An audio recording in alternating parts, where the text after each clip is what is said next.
Apa itu lokasi absolut dan apa itu lokasi relatif? Lokasi absolut. Lokasi absolut adalah letak suatu tempat berdasarkan garis lintang dan garis bujur. Karena menggunakan koordinat, lokasi absolut bersifat tetap dan tidak berubah. Untuk mengetahui lokasi absolut suatu wilayah di permukaan bumi, kita memerlukan sebuah alat bantu, yaitu peta atau globe. Peta adalah gambaran permukaan bumi pada bidang datar yang diperkecil menggunakan skala tertentu. Sedangkan globe adalah model atau tiruan bumi berbentuk bulat seperti bentuk bumi sebenarnya. Untuk mempermudah menentukan lokasi absolut suatu wilayah di permukaan bumi, pada peta atau globe terdapat garis-garis khayal yang disebut dengan garis lintang dan garis bujur. Garis lintang adalah garis khayal horizontal atau garis mendatar pada peta atau globe yang menunjukkan suatu tempat terhadap garis khatulistiwa. Garis khatulistiwa atau disebut juga dengan garis lintang 0 derajat adalah garis khayal yang melingkari bumi tepat di bagian tengah dan membagi bumi menjadi dua bagian, yaitu belahan bumi utara dan belahan bumi selatan. Garis lintang dibedakan menjadi lintang utara atau LU yang berada di utara khatulistiwa dan lintang selatan atau LS yang berada di selatan khatulistiwa. Garis lintang ini berfungsi untuk menentukan iklim dan musim suatu wilayah di dunia. Sedangkan garis bujur adalah garis khayal vertikal atau garis tegak pada peta atau globe yang menunjukkan letak suatu tempat terhadap garis meridian utama atau garis Greenwich. Garis meridian utama atau garis Greenwich adalah garis khayal yang membentang dari kutub utara sampai kutub selatan dan melewati daerah Greenwich di London, Inggris. Garis bujur dibedakan menjadi bujur barat atau BB yang berada di sebelah barat Greenwich dan bujur timur atau BT yang berada di sebelah timur Greenwich. Nah, garis bujur ini berfungsinya untuk menentukan zona waktu dunia. Setelah mempelajari tentang garis lintang dan garis bujur, sekarang coba kalian perhatikan peta wilayah Indonesia berikut. Dari peta tersebut, dapatkah kalian jawab di mana lokasi absolut Indonesia? Berdasarkan koordinatnya, Indonesia terletak pada 6 derajat lintang utara sampai 11 derajat lintang selatan dan 95 derajat bujur timur sampai 141 derajat bujur timur. Lokasi ini disebut juga dengan letak astronomis Indonesia. Lokasi relatif. Lokasi relatif adalah letak suatu wilayah berdasarkan keadaan atau kondisi geografisnya terhadap wilayah lain di sekitarnya. Lokasi relatif bersifat dinamis atau dapat berubah. Misalnya, sebuah rumah berada di dekat pasar, sekolah, atau jalan raya. Jika keadaan sekitarnya berubah, maka lokasi relatifnya juga bisa berubah. Lokasi relatif Indonesia berada di posisi yang sangat strategis, yaitu di antara dua benua, benua Asia dan benua Australia, serta dua samudera, Samudra Hindia dan Samudra Pasifik. Lokasi ini disebut juga dengan letak geografis Indonesia.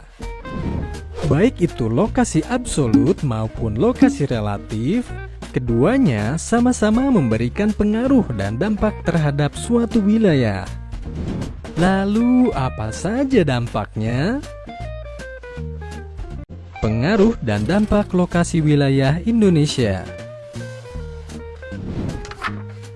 Pengaruh dan dampak lokasi absolut atau letak astronomis Indonesia berkaitan dengan posisi Indonesia berdasarkan garis lintang dan garis bujur, yaitu 6 derajat LU sampai 11 derajat LS dan 95 derajat BT sampai 141 derajat BT.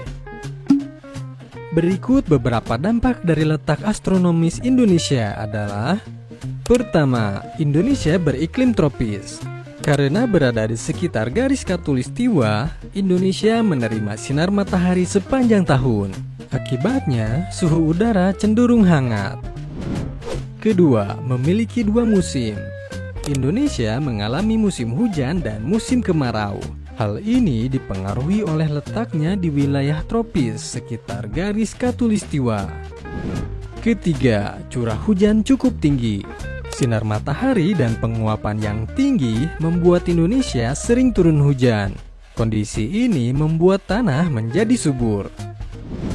Keempat, banyak tumbuhan dan hewan yang beragam. Iklim tropis mendukung pertumbuhan hutan dan keanekaragaman hayati di Indonesia. Kelima, memiliki 3 zona waktu. Indonesia memiliki 3 zona waktu karena wilayahnya sangat luas dari barat ke timur. Secara astronomis, Indonesia membentang dari 95 derajat bujur timur sampai 141 derajat bujur timur. Karena itulah, waktu di setiap wilayah Indonesia tidak sama. 3 zona waktu di Indonesia yaitu WIB atau Waktu Indonesia Barat. Wilayah yang termasuk WIB adalah Sumatera, Jawa, Kalimantan Barat, dan Kalimantan Tengah. WITA atau Waktu Indonesia Tengah. Wilayah yang termasuk WITA adalah Bali, Nusa Tenggara, Sulawesi, Kalimantan Selatan, Kalimantan Timur, dan Kalimantan Utara. WIT atau Waktu Indonesia Timur. Wilayah yang termasuk WIT adalah Maluku dan Papua.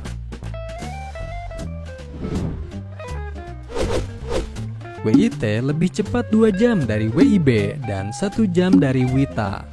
Jadi kalau di Jakarta pukul 7 pagi, di Papua sudah pukul 9 pagi. Pengaruh dan dampak lokasi relatif atau letak geografis Indonesia berkaitan dengan posisi Indonesia terhadap wilayah lain di sekitarnya. Secara geografis, Indonesia terletak di antara 2 benua, yaitu benua Asia dan benua Australia, dan 2 samudra, yaitu Samudra Hindia dan Pasifik. Letak ini memberikan dampak dan pengaruh, diantaranya adalah: pertama, menjadi jalur perdagangan internasional. Karena berada di posisi yang strategis, Indonesia sering dilalui kapal atau pesawat dari berbagai negara.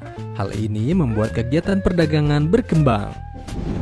Kedua, terjadi kerjasama dengan negara lain. Indonesia bisa lebih mudah menjalin hubungan dengan negara-negara di Asia maupun Australia, misalnya di bidang ekonomi, pendidikan, dan budaya. Ketiga, budaya Indonesia menjadi beragam. Karena banyak berhubungan dengan bangsa lain, Indonesia menerima pengaruh budaya luar seperti bahasa, makanan, pakaian, dan seni. Keempat, keanekaragaman flora dan fauna. Posisi Indonesia di antara 2 benua membuat Indonesia memiliki beragam jenis tumbuhan dan hewan.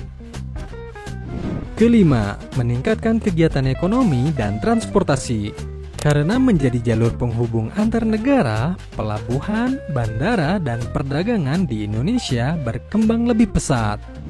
Sekarang kita jadi tahu bahwa setiap lokasi wilayah suatu tempat dapat mempengaruhi kehidupan manusia, mulai dari iklim, pembagian waktu, hingga kegiatan sehari-hari. Semoga setelah memahami materi ini, kita bisa semakin mengenal Indonesia dan memahami lingkungan di sekitar kita dengan lebih dekat.